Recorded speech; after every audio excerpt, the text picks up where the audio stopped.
Thus, the mob accuses Paul of bringing Greeks into the temple.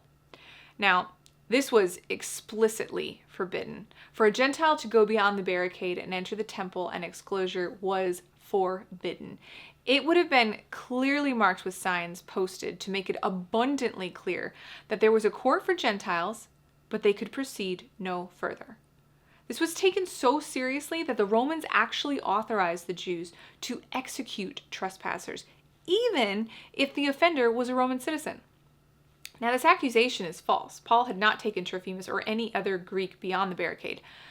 But even if it were true, Trophimus would have been the trespasser, not Paul.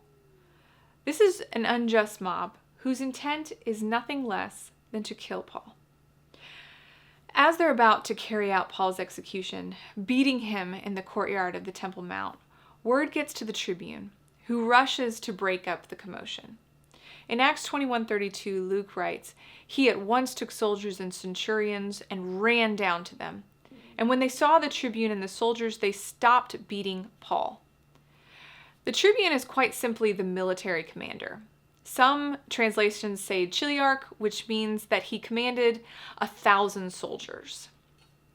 In verse 33, we are told that Paul is bound in 2 chains, fulfilling Agabus's prophecy.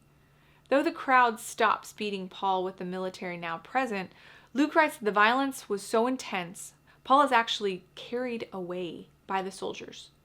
In verse 35, Luke writes, "And when he came to the steps, he was actually carried by the soldiers because of the violence of the crowd." Remarkably, Paul is conscious enough to address the commander. Luke writes in verse 37, "As Paul was about to be brought into the barracks, he said to the tribune, 'May I say something to you?'